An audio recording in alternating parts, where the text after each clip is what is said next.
if you'll just give us a moment to let everybody enter into the Zoom room, we will get started momentarily.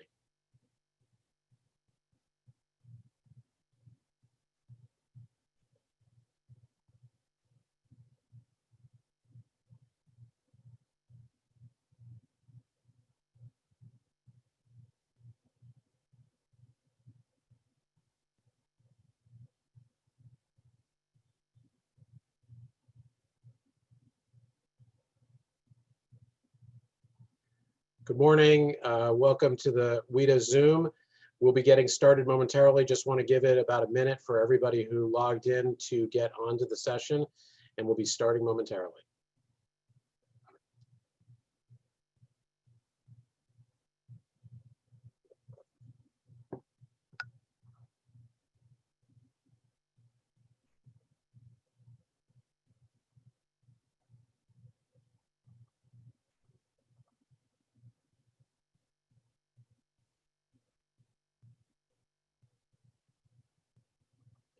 Good morning. My name is Ken Levinson. I'm the Executive Director of WITA. We hope you are all doing well and staying safe wherever you are. This is our 13th webinar since restrictions on meeting in person went into place in March, and we'll continue to try to do these until it's safe again to meet in person. Glad we're able to bring the global trade community together in these webinars. We've had over 400 viewers from over 20 countries on all of our regular Thursday sessions.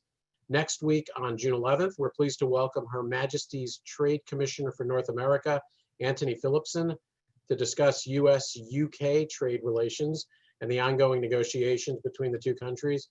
More information on that event will be forthcoming, but please note our session next Thursday starts at 10 a.m. US Eastern Time. Also next week, we'll be hosting a one-on-one discussion with Congresswoman Suzanne DelBene of the House Ways and Means Committee. That session will be Wednesday, June 10th at 2 p.m. For today, if you're having any trouble with your Zoom connection, we're also broadcasting on WITA's YouTube stream, and you can watch it there. We'll also have a replay of today's event on our YouTube channel. If you're watching on Zoom, we have the ability to review questions from you. So there's a Q&A box on your Zoom platform. You can use that to submit questions to us, and later in the session, we'll open that up and I'll try to read some questions from the audience. We're not gonna go into lengthy descriptions of our panelists today. You should have all received an email this morning with their biographies and today's event program. For today, we are delighted to host this all-star panel to discuss implementation of the US-Mexico-Canada Trade Agreement, USMCA, which goes into effect on July 1st and has required Herculean efforts on behalf of the parties, companies, workers to meet these deadlines in the midst of this pandemic. First of all, welcome to Kelly Myman-Hawk, the managing partner of McLarty Associates, who will moderate today's session. I don't think there's anyone in Washington, Kelly, who's following the implementation more closely, and we're delighted to have you join us today.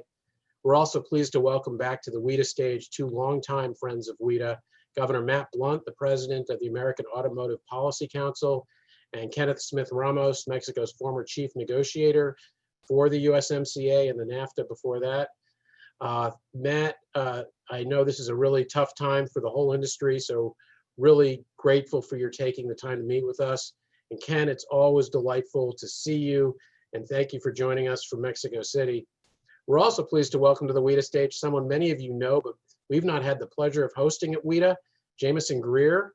He's a partner now at King & Spalding, but until April 3rd was the chief of staff at USTR and intimately involved in every aspect of Ambassador Lighthizer trade agenda. Thank you all for joining us today. Welcome, Kelly, Matt, Ken, Jameson. With that, Kelly? Great, thanks, Ken, so much for the opportunity, and to all the panelists. Really looking forward to the conversation today. And thought we'd just do a round robin of questions. I know all of us have been following the renegotiation and now the implementation process so closely, and would love to hear the perspectives of each one of our panelists, maybe with just a couple opening thoughts, and then addressing the various questions that I'll put before you. And, you know, Jameson, not to put you in the hot seat, but all eyes have been on the uniform regs. And just last night on the eve of our panel, they finally dropped. I'm sure you were up, burning the midnight oil, pouring over them, but probably haven't had a chance to look at them too carefully yet. But just curious, from your perspective, what took so long? What was it? What made it challenging to get these pulled together to meet the July 1 deadline, or did it happen so quickly because we were trying to be ambitious with the July 1 deadline? I personally can't believe they got it all done as quickly as they did.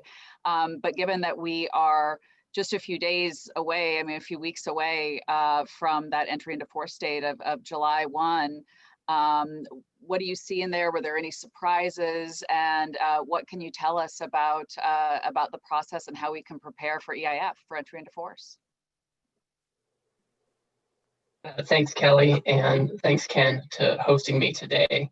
And I'm happy to be alongside Ken and Governor Blunt as well, who I worked with during the USMCA negotiations. With respect to the uniform regulations, your question, I think you were right to put a caveat on it to say, why did it take so long, or why did it happen so quickly? If you keep in mind the original NAFTA negotiations, once the agreement entered into force, the uniform regulations didn't come out for, I think, at least a year after that.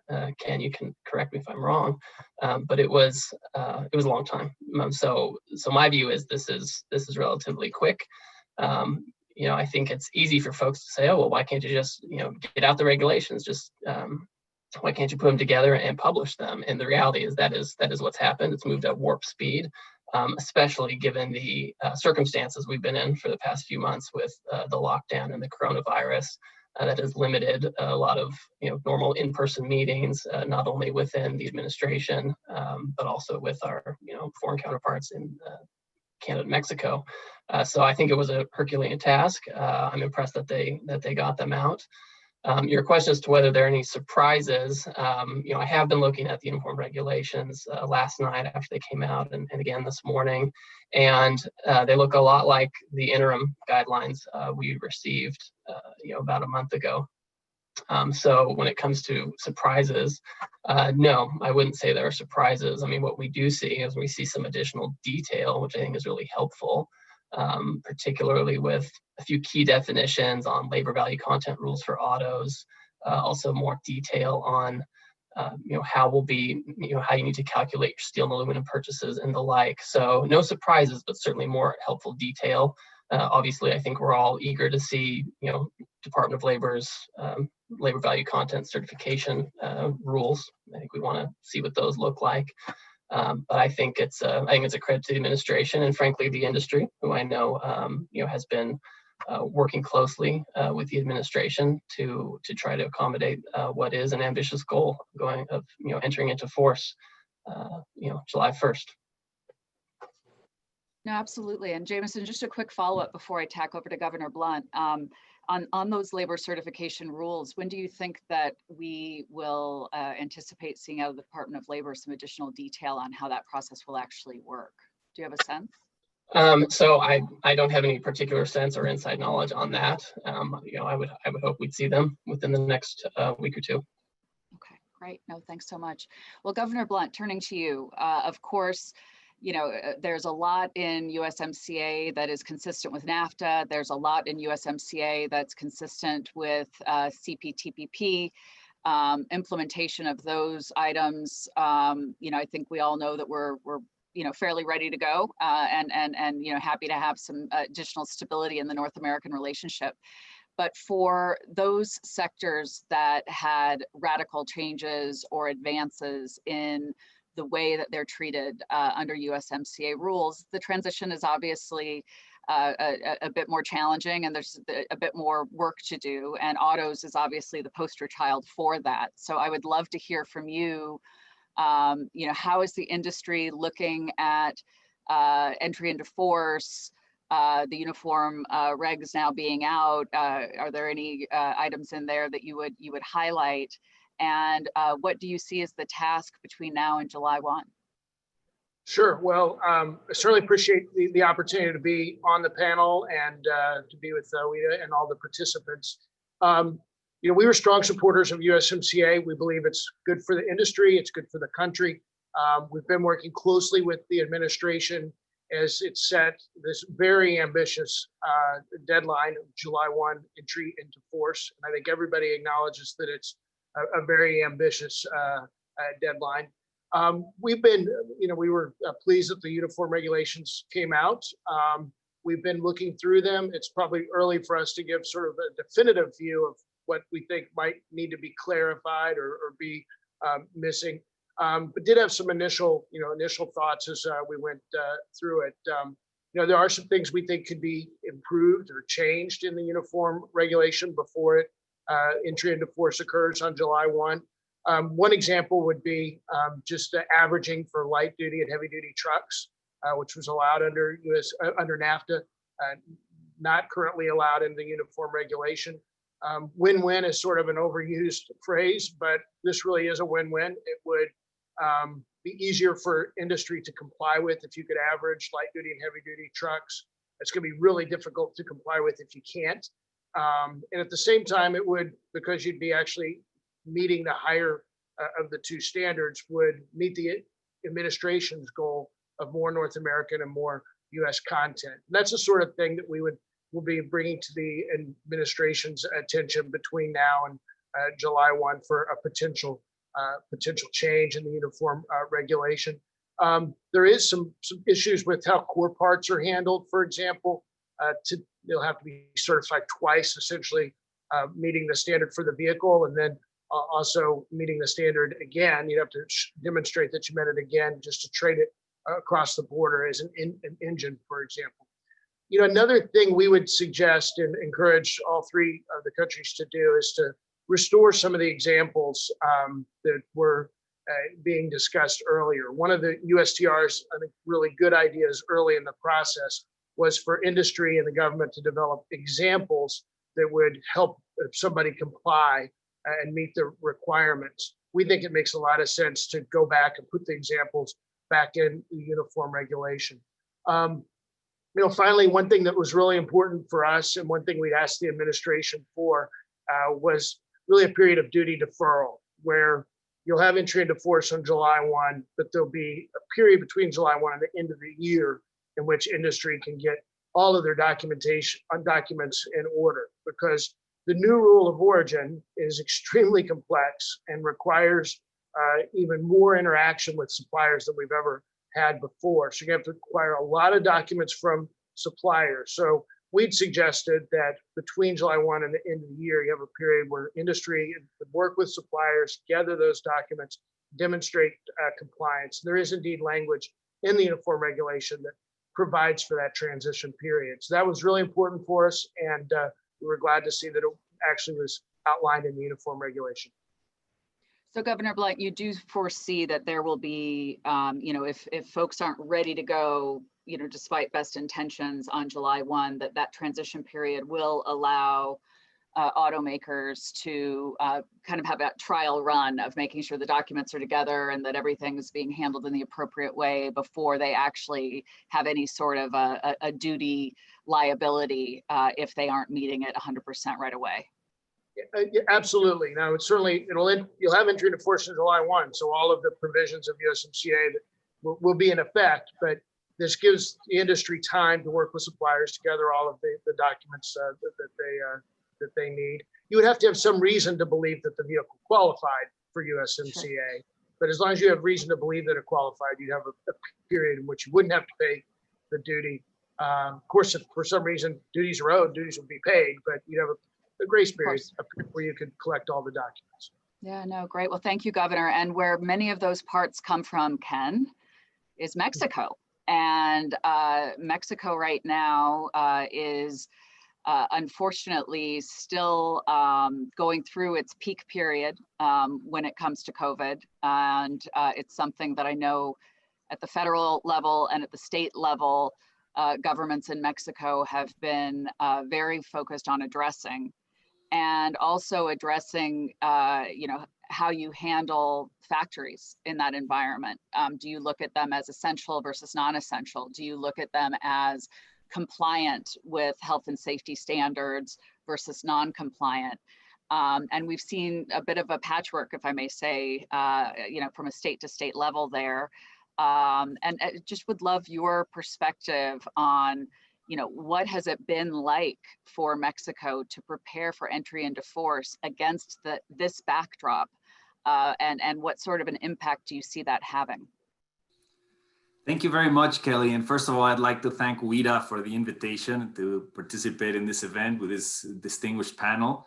And as you were saying, indeed, we have a complicated situation in Mexico, as in the rest of North America, because of the health crisis, the economic impact that it is having. And I think one of the lessons, for the future is that I think within North America, we need to have better coordination at the trilateral government level when it comes to some of these key issues in emergencies. For example, I think the original sin, so to speak, here was that there was no trilateral cooperation from the beginning of the crisis in defining and designating essential industries. So there was a disconnect between the list that Mexico came out with, the designation in the United States, and without a doubt, that caused supply chain disruption. Now, the big challenge we have in Mexico, as you know, is that we're running about 3 weeks behind the US in terms of the peak of the COVID infections. And so we're hitting that peak right now, and it'll continue for a while because, for example, the central states of Mexico and some of the northern states are epicenters for this. So we have the challenge of reopening while the peak infections are going on. The federal government instituted a stoplight system that goes from green to red, with different criteria as to how counties and states begin opening. But there have been differences domestically in terms of the positions that some governors have taken regarding who is responsible at the end of the day for giving the green light for plants to reopen.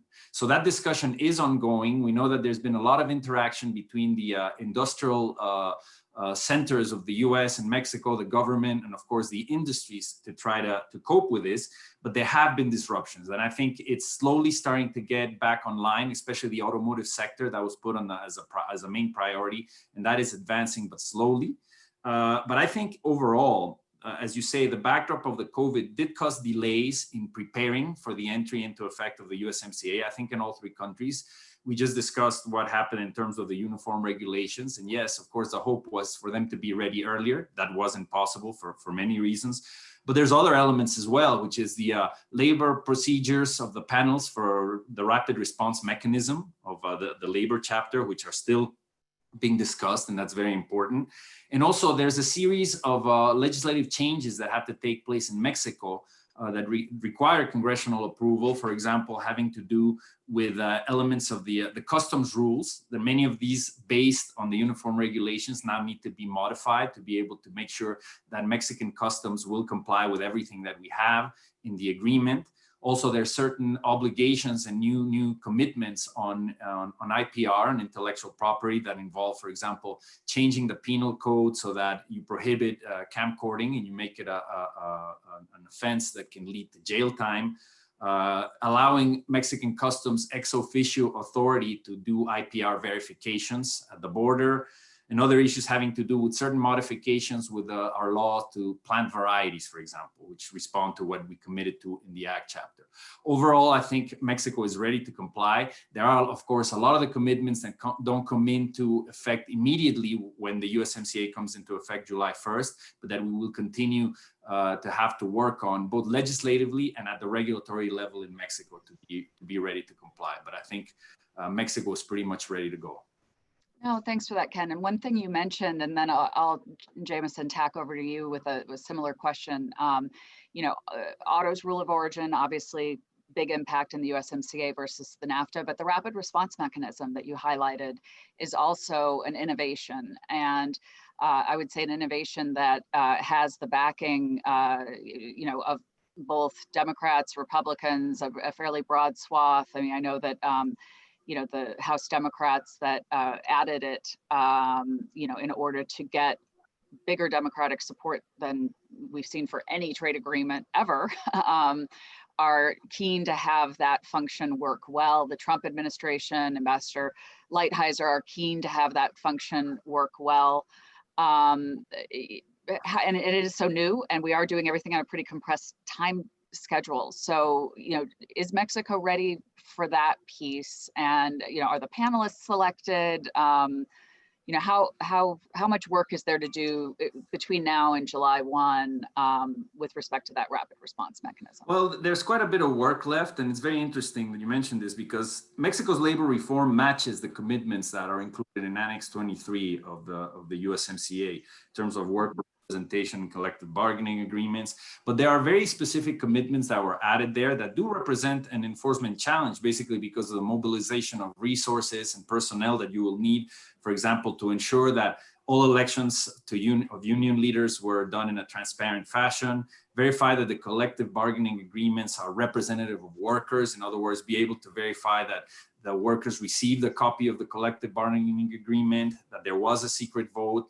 And there's a commitment over 4 years from the beginning of basically the reform in Mexico, and now that USMCA is going to be in effect, to review all of the collective bargaining agreements in Mexico, which is sort of a titanic task, right? So there is an interagency process going on between the Ministry of Economy in Mexico, the Ministry of Labor, to define all of the internal procedures to comply with the annex and of course with the rest of the provisions in the chapter, but also to define the internal mechanisms, the rules of procedure for the panels themselves. They haven't selected the panelists as of yet. They're working on that. But what my former colleagues are telling me is that they're hoping to have that ready relatively soon. I do see a side of it whereas Mexico can comply, but there are certain risks that I see based on what you mentioned, what you alluded to, which was the additions to the USMCA that were done in the process of negotiating with the House of Representatives and the new elements that the Democrats pushed for. Last year, the new Mexican administration agreed to certain changes, for example, on the standard of how a case can be accepted. A labor case can go into becoming a panel. And changing the standard to have the burden of proof placed on the defendant. So now the defendant has to demonstrate that a certain violation is not related to trade and investment, whereas in the NAFTA it was the other way around. The burden of proof was on the plaintiff. There is a provision where the U.S. can take border measures against a company prior to a panel decision. And we think, analyzing it with experts in Mexico, that this creates an incentive for possibly frivolous cases to be started, because even if the panel doesn't come to a final decision against a Mexican company, by virtue of starting a case and being able to take measures at the border, that could have a chilling effect on trade.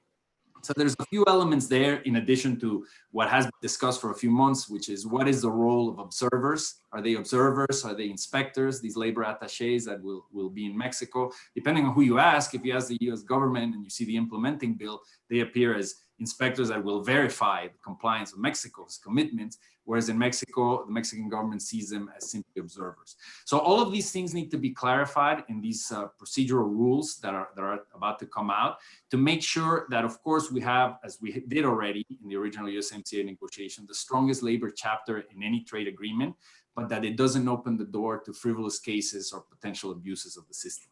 Yeah, no, your point about the ability to take immediate measures before a panel has even made a determination. It's something that the labor movement really wanted and was keen to have included, but it does open a measure of risk, I would say, towards the possibility of having an immediate impact over nuisance cases, even cases you could imagine in a worst case scenario, filed by a competitor or, encouraged by a competitor. There's a lot of different, ways that you can imagine that playing out. And again, given that a wide swath, I think, of stakeholders want this to be successful, I think ensuring that the bad actors and not, frivolous cases are the ones that are pursued is certainly, I think, a broad interest for everyone.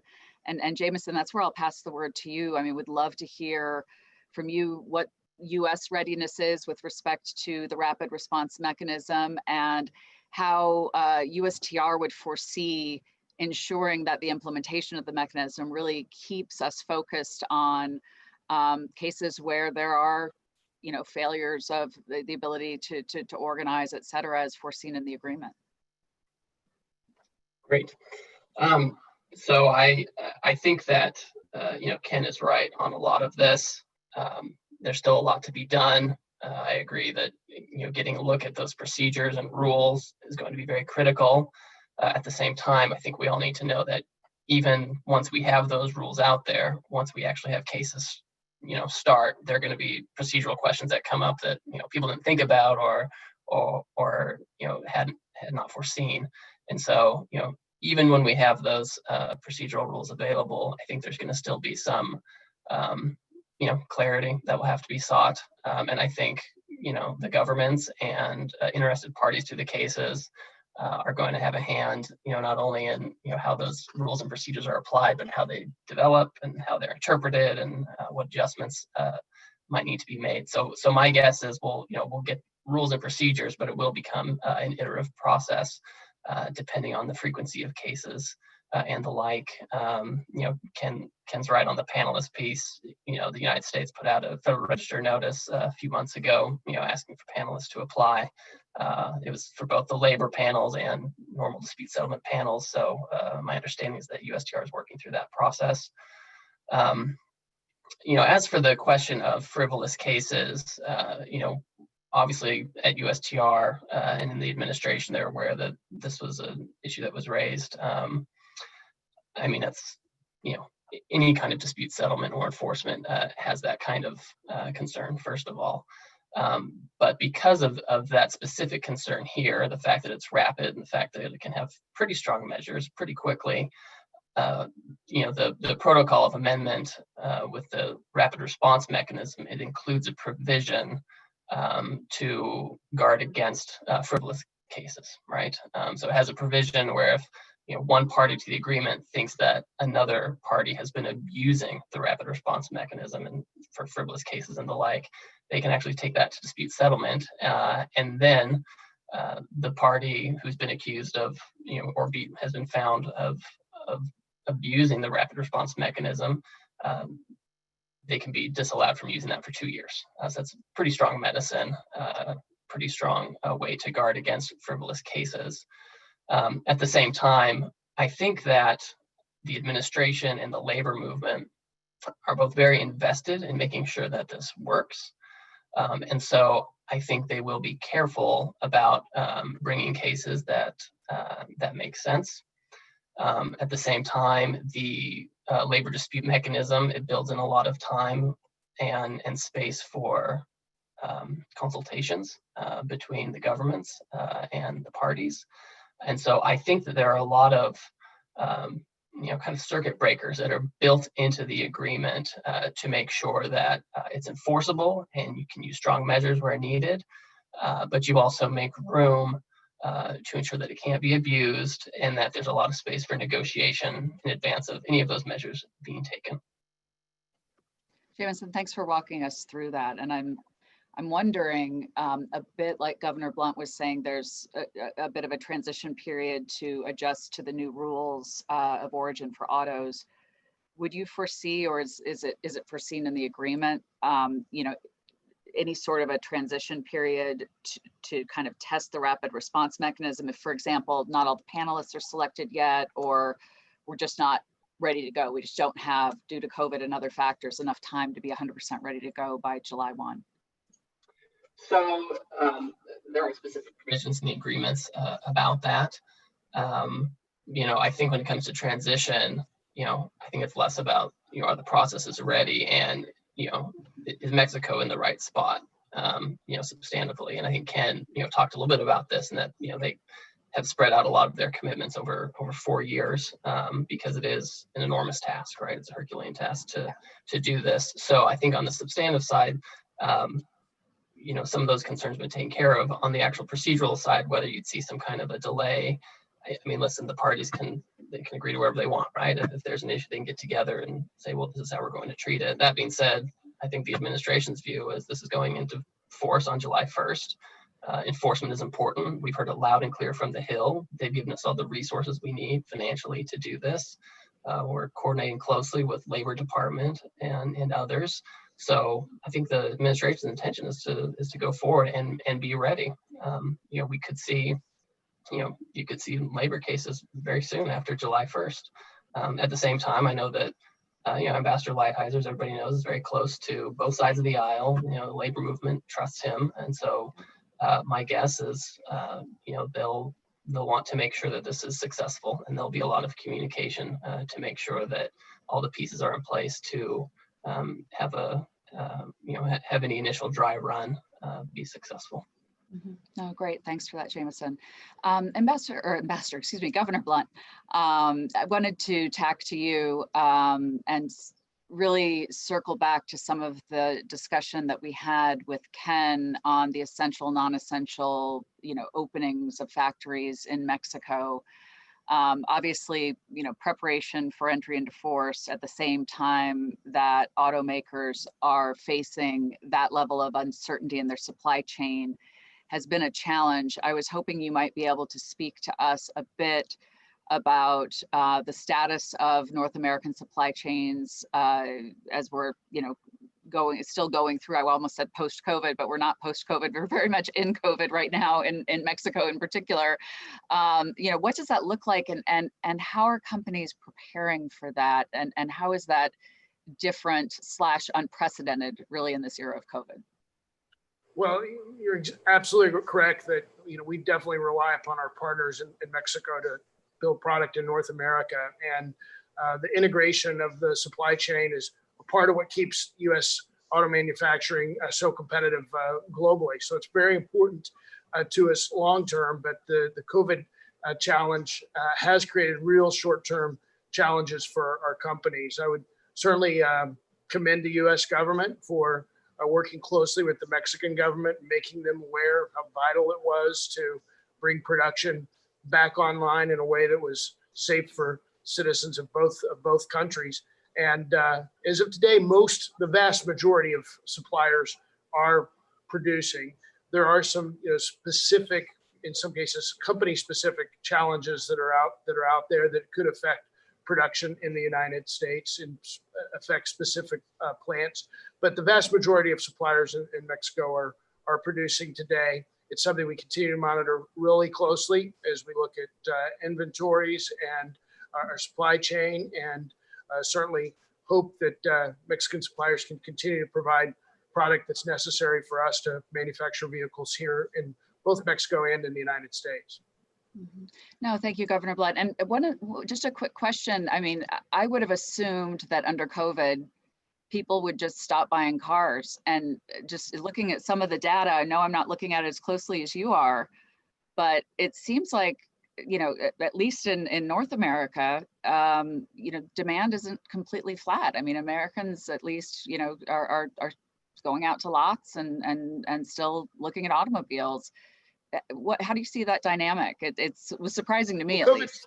COVID definitely has impacted demand in an extreme way, and created, some real liquidity issues for dealers and manufacturers. But at the same time, things like truck sales have been strong in recent months, and our three-member companies, Fiat, Chrysler, Ford, and General Motors, lead the world in the production of high-quality pickup trucks, and that's been a source of strength in the market.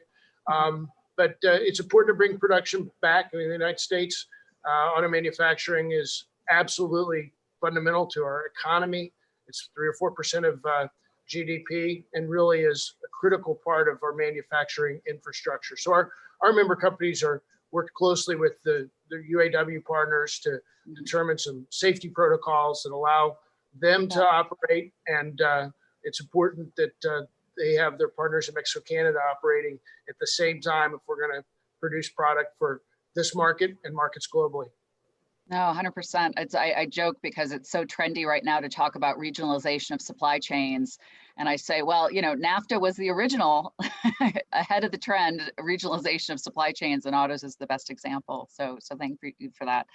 Ken, I wanted to tack to you. I think something Jameson said about the rapid response mechanism is true. I mean, we have to anticipate that there will be cases filed at some point in the not so distant future. And, something that concerns me a bit is I have seen on a couple of occasions Mexican officials saying that, they would hope that there would not be cases filed. And just looking at it from my, US political optic as I sit here in Washington, I think it's reasonable to assume that a number of parties, worked very hard, and Ambassador Lighthizer and Jameson worked very hard with, Hill Democrats to get that mechanism in there. And so, if it's there, it will be used. How do you see navigating that politically in Mexico, and making sure that any cases that are filed are pursued in a way that is, again, productive, pragmatic, and kind of keeping our eye on the prize, and the prize being, protecting labor rights? Well, yeah, I mean, the first thing I would say is that we have to understand that all three countries committed to upholding their own labor laws and respecting and complying with the commitments in the labor chapter. I mean, that is a fact. And the mechanism opens the opportunity to have dispute settlement specifically on labor. So that's something all three countries have committed to.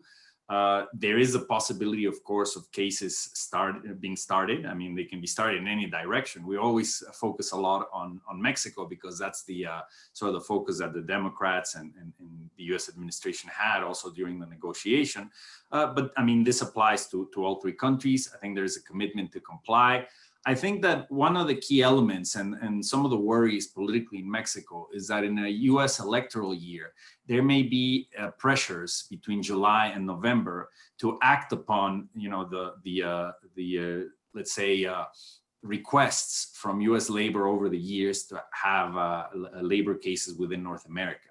So that's one thing we're going to have to watch. I think I understand perfectly from what Jameson said, and I know that from our discussions with our former colleagues at USTR, that USTR has clear protocols as to what is required to start a case, what needs to happen, what are the technical elements that must be fulfilled to be able to start a case. But then, we never operate in a vacuum. There's always the political pressures, and that will be, I think, rather extreme in the US from the point of view of House Democrats, from the point of view of certain states and especially unions. And we know that unions will play a key role in the outcome of the election in November. And so there could be a tendency for cases to be thrown out there and to begin after July 1st. And that will, of course, generate pressure in Mexico politically. I think one of the great advantages that we have is that the USMCA is essentially the only good piece of economic news coming out of North America right now. And so I think all three countries should make a very strong effort to implement it correctly. And that means each country complying with the commitments and ensuring other parties to the agreement comply as well. But we should be very careful not to undo the great advantage of having negotiated the best labor chapter in any trade agreement, and not undo that by virtue of throwing cases that are just more politically motivated than anything. And I think that would be a disservice to USMCA. We want to start on the right foot with this new relationship in the region. And I think, we'll have to look at this carefully. And I think everybody should be ready, if a case starts, to be able to go through the consultation process, to defend it properly. And as long as the process is transparent and fair, I think, we'll be helping strengthening workers' rights in North America. No, understand. Well, and Ken, being from Nebraska and knowing that you are an Aggie by background, you've worked on agricultural negotiations for decades. Can you talk to us a little bit about the ag impact? I mean, I know, we did see uncertainty in some purchasing patterns when the threats were looming out there of possible NAFTA withdrawal. That later started to stabilize as the negotiations advanced in a more positive way. But what are you seeing just from your vantage point on the ag implementation piece?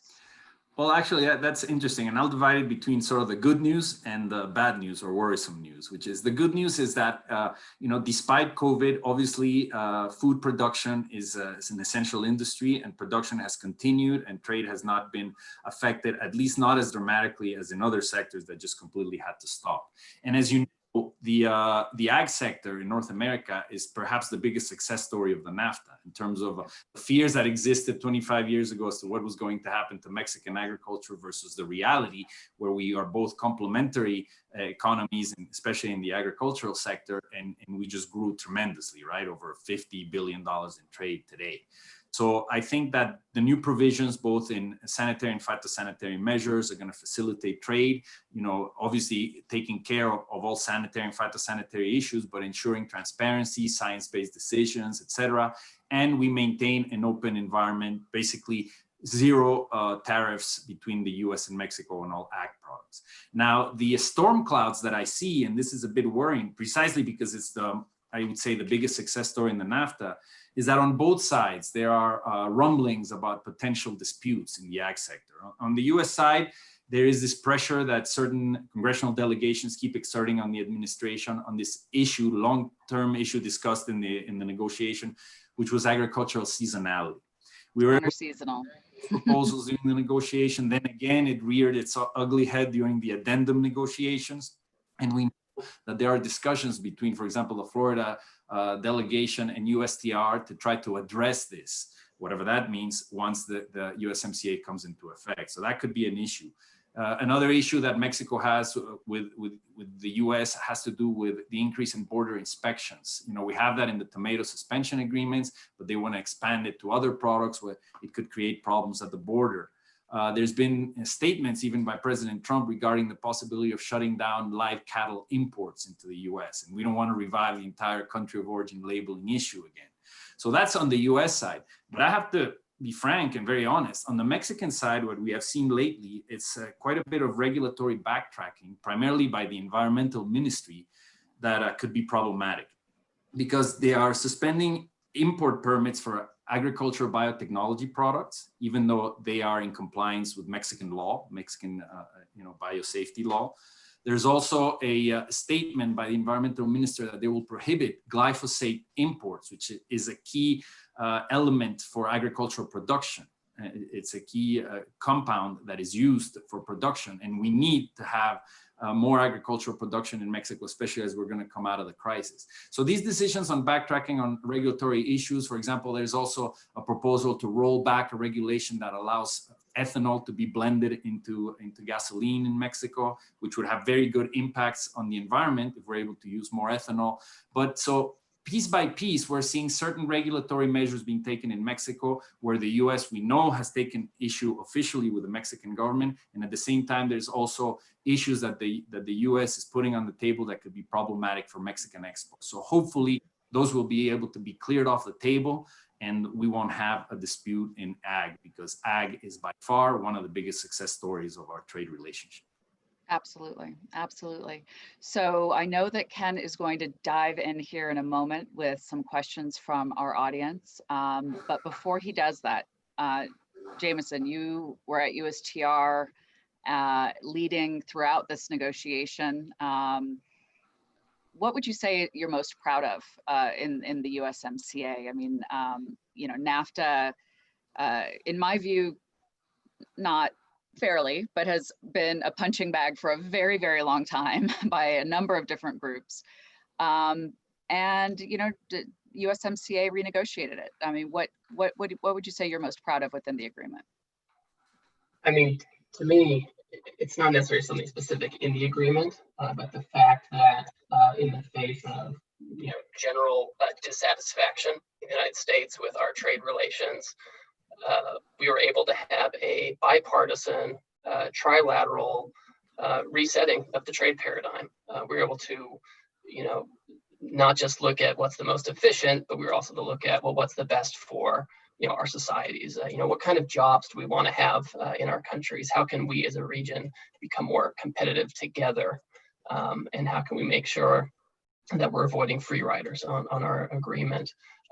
And so to have the agreement go through the House with, I think it was 381, I think that was the vote, and then to go through the Senate with 89 votes. I mean, that was just, I felt really proud of that, and everyone on the Hill should be, people in the industry should be, our Canadian Mexican partners should be, to go through a period where trade agreements were, really on the rocks, and really looked down upon, and to really reset that paradigm in a way that doesn't just benefit businesses but benefits workers, right? And not just in America but in Mexico and in Canada. I mean, my hope is that this is something that, changes the way we think about trade, for generations to come. So it's not just about efficiency and getting a cheap t-shirt and that kind of thing, but it's actually about, let's be as efficient as we can be, and also make sure that we have a diverse economy, that we have an economy that's regionally strong as we compete with, other nations, China, for example, who maybe has unfair trade practices. I mean, a lot of the things that we baked into USMCA about unfair trade practices and the like, it's not really Mexico and Canada that we're worried about, right? But we want to help make sure that we have, rules and expectations for what a market economy is and how a market economy should operate. And I think that with USMCA, we've been able to make the North American region Exhibit A.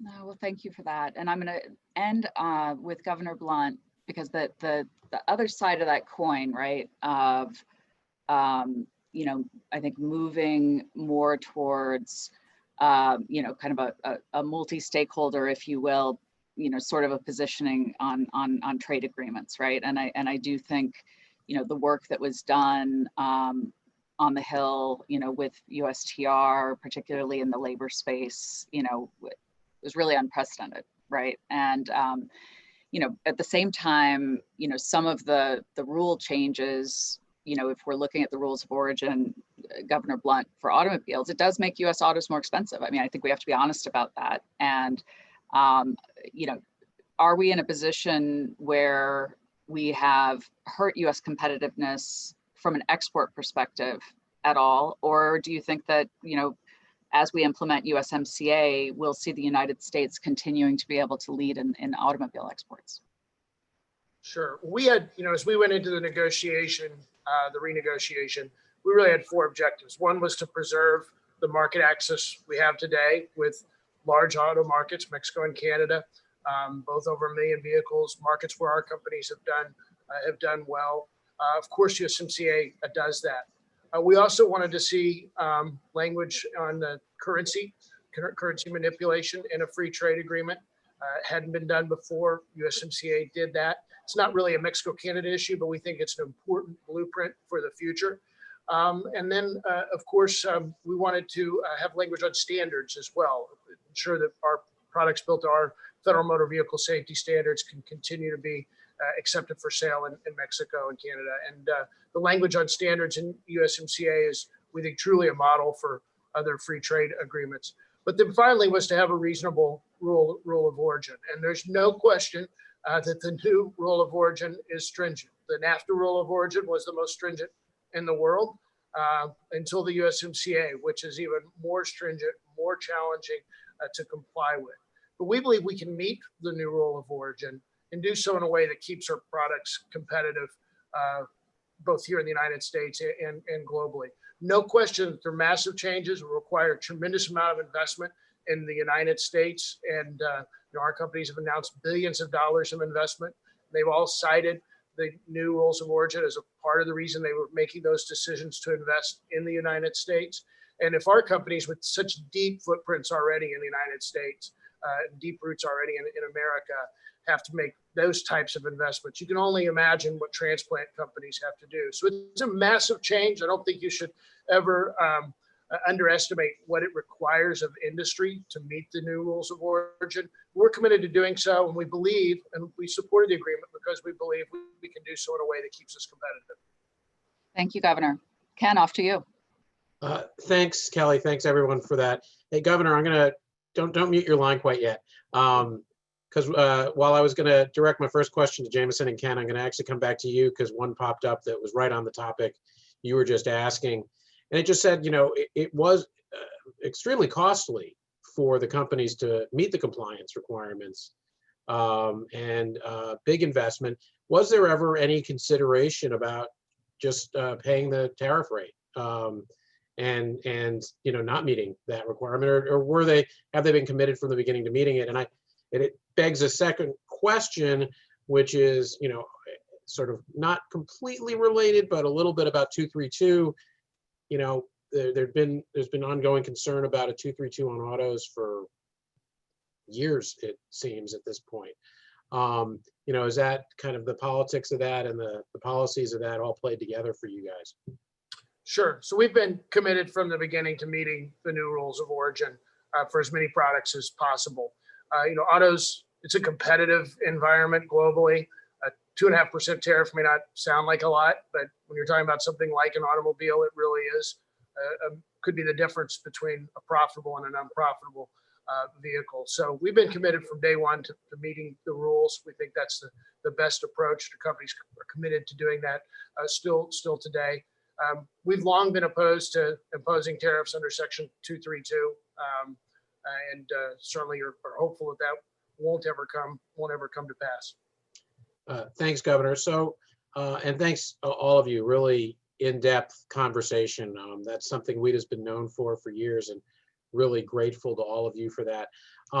First question that came in actually, and I want to remind people who are watching on Zoom, you have the ability to submit questions using the Q&A tab on your screen. Please do that, and we'll try to get to as many of them as we can. Jameson, Ken, first question is, do you have any insights into and expectations on the timing of appointment to the panel rosters under chapter, I guess someone said chapter 31 of the dispute settlement chapter? Right. Well, on the U.S. side, USTR put out a Federal Register notice a couple months ago asking for applications for both the labor panelists and the normal dispute, state to state dispute settlement process. So that's all underway.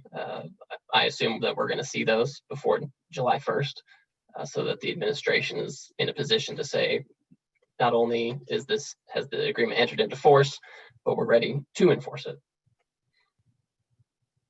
Ken, any thoughts on that?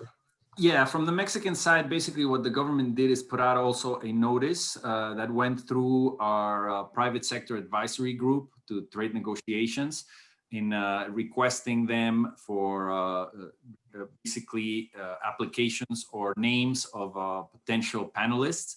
This was all delivered. So basically the Ministry of Economy asked the private sector, academia, and also other agencies for possible recommendations of panelists. So that is a process that's ongoing. There is an interagency discussion going on over this, and the idea is to have it ready prior to July 1st.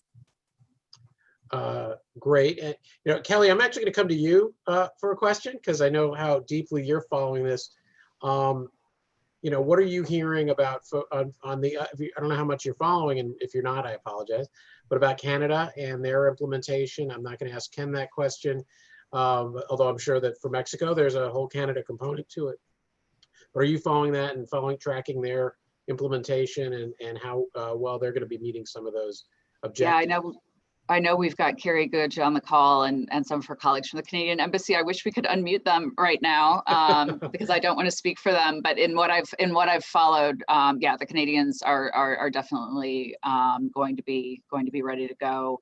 I honestly don't know, and it would be a good follow-up where they are on, because obviously they also have a labor mechanism with Mexico, and I'm not sure where they are on the selection of their panelists, but I don't think we anticipate any challenges there at all.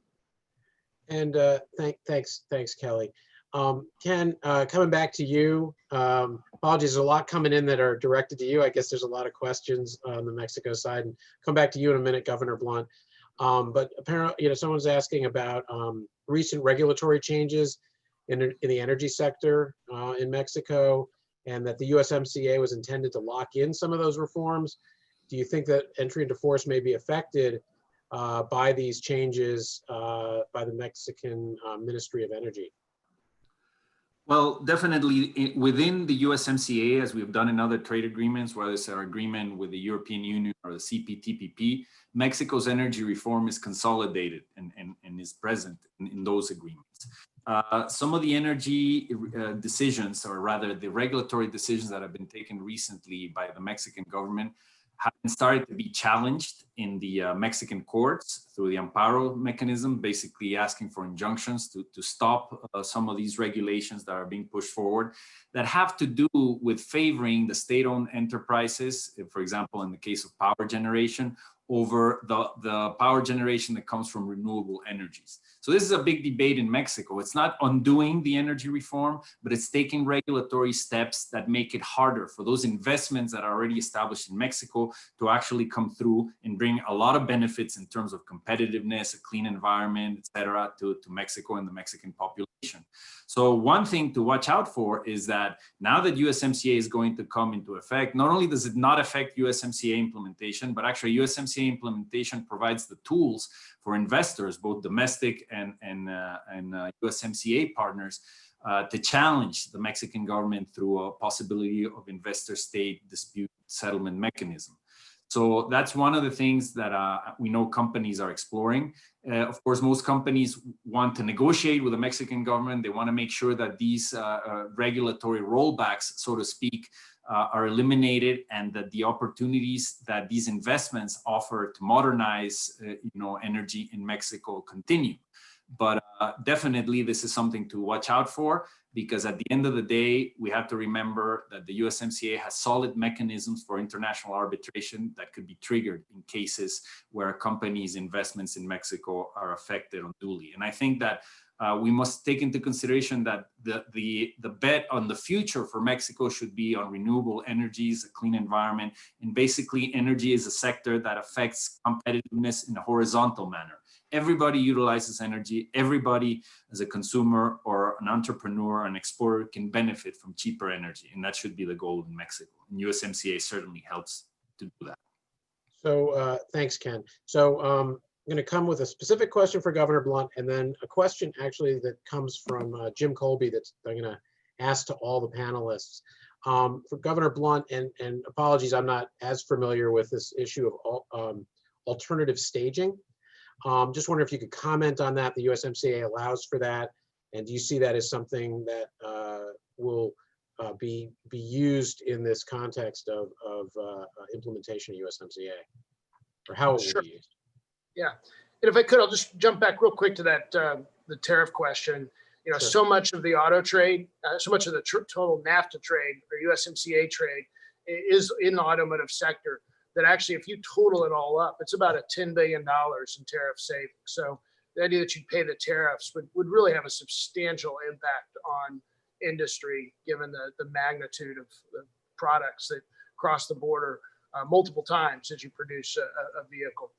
In terms of alternative staging, there's the opportunity for companies to file what are called transition plans that gives them a couple of extra years to meet the rule of origin requirements. And I do think companies will, not every company, but I do think companies will by and large take advantage of that ability to file a transition plan. Great. That's thank you for explaining that. Those of us who didn't understand that one completely. So this last question, I'm actually going to direct to all of you, Kelly included. It comes from a great old friend of WITA, and probably many of you, Jim Colby, former congressman from Arizona, and a longtime friend. He asks about the precedent of USMCA with multilateral trade negotiations, probably not something moving very quickly at the moment, especially with all the transition going on at the WTO. We saw a very strong bipartisan vote in favor of USMCA and some of those groundbreaking provisions that people like Ken and Jameson helped negotiate. Does this provide a template for future trade agreements outside the region? And the $1 million question, or I don't know, maybe it's a minimum, it's a $17 an hour question. That provision about the rule of origin and the wage provision is something that the labor unions had been asking for 15, 20, 25 years in an agreement, never got before. It's in this agreement. Is that something we might see replicated elsewhere? Maybe just go around, ask on these questions, start with you, Governor Blunt, and then, sure. Then we'll go to Jameson, Ken, and Kelly to close. Great. Well, as I said, earlier, part of the reason we were such strong supporters of USMCA was we do think there are provisions that are a part of a blueprint for the future. And the currency language is the sort of thing we need in future free trade agreements. The language on acceptance products built to US standards ought to be in other free trade agreements, or if we renegotiate existing trade relationships, we think should be included. In terms of the rule of origin, it's going to be difficult to replicate in other free trade agreements. This is far higher. The 75% regional value content requirement, for example, is far higher than what you see in any other trade agreement between any other parties anywhere in the world. And it requires the sort of deep integration that exists today in North America to replicate. So I think that would be much more difficult to utilize as a blueprint for the future. But certainly the currency and standards language is really important to us. Thanks. Jameson, thoughts on this as a template for future negotiations? I mean, I think the simple answer is yes, it's a template for future negotiations. I think it becomes a little more complex depending on the country, right? I mean, look at China. I'm not saying we'll ever have an FTA with them, but if you look at the phase 1 agreement and what you might see in eventual, phase 2, if it ever comes to that, it's going to look really different, with the exception of some things like the currency rules that Governor Blunt just pointed out. And I think his point on the rule of origin is a really important one. I mean, how will that look in a US-UK agreement? How do we make sure that our auto workers' jobs are protected, while also making sure that we can have a competitive rule of origin? I think the bigger question is not necessarily is the USMCA going to be a template, but what's going to be the appetite politically for additional free trade agreements? I mean, I think we saw a letter, today or yesterday from House Democrats saying we don't want to do a deal with Brazil. About a year ago when there was talk about a deal with the Philippines, they said we don't want to do a deal with the Philippines. And so I think we still have some threshold questions about, what kind, do we want to have trade agreements, period? If we say we do, then USMCA for sure is going to be the template. But there are still some broader questions out there. Ken, and what do you think? How does Mexico see this as a precedent for its trade negotiations? I know there were several things that the U.S. has asked for as regards the provisions in this that create some maybe opportunities, but also difficulties in negotiating external trade agreements. Well, look, I would go back to the question that Kelly posed to Jameson in terms of what was he most proud about in the USMCA. And I would say that it's precisely this, that despite all the differences that we had going into this negotiation, we were able, the 3 countries, and I thank my colleagues in Canada and the US, and obviously our negotiating team in Mexico, we were able to craft the most advanced FTA in the world right now. I mean, I definitely think that many of the provisions will be a model for the future and the benchmark. And you look at some of the new chapters on how to internationalize SMEs, disciplines on anti-corruption, the strengthening of the labor environmental areas. You look at how we have evolved the NAFTA into something that is stronger and more inclusive. I think those are some of the key lessons there. And we can also continue building on it. I think one of the key elements, for example, in the USMCA that sometimes goes unnoticed is that this whole discussion we had with the US on the sunset clause, the famous sunset clause, that wind up creating a mechanism through negotiation that actually establishes a 6-year review. I think that is a very important precedent for trade agreements, because the 25-year lesson in the NAFTA is that we implemented the NAFTA and then we just let it run on automatic pilot. But now we have this 6-year review and yearly reviews, hopefully by the Free Trade Commission, that will analyze how the agreement is being implemented, what needs to be tweaked, do we need new negotiations, do we need to ask civil society for input? And I think that is a very important piece in order to sort of recover the public's feelings that trade agreements are living instruments and that can be changed over time. I think that's one of the key lessons or legacies from the USMCA. And that's why I would say that's one of the proudest, I think, achievements of all of us that participated in this, that we have actually contributed to improving the discipline, and hopefully it will be used in other trade negotiations. There are aspects that cannot be translated just into other trade agreements that are very North American, like all the issues having to do with border crossing, because we have 2 of the largest land borders in the world. But many of the provisions will apply and hopefully will be a model, not just for bilateral negotiations, but hopefully if we are able to revive multilateral negotiations as well. Absolutely. Kelly, any final words?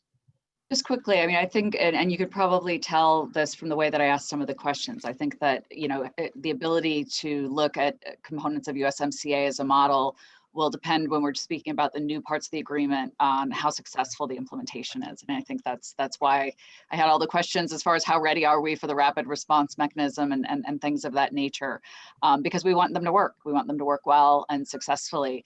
And I think two chapters that weren't mentioned that I do want to give a shout out that I hope will be models, the digital chapter and the regulatory good practices chapter, phenomenal chapters.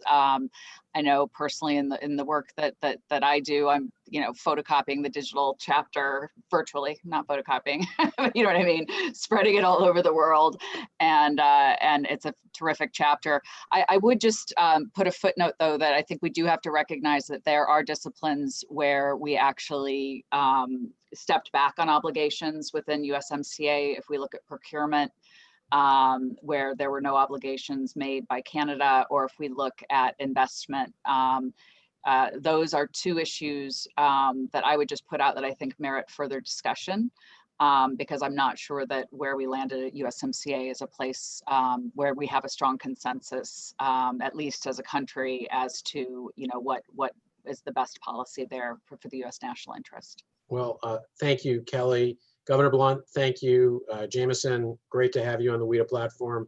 Ken, it's always a pleasure to see your smiling face. Ken's also a former WITA board member, so really glad to have you join us from Mexico today. I hope everybody stays safe, stays well. We look forward to having all of you back on a future topic. You've been very generous with your time. Thank you very much. Everyone take care, and we look forward to seeing everybody again next week. Thanks. Great. Thanks, Ken. Thanks, everyone. Thank you.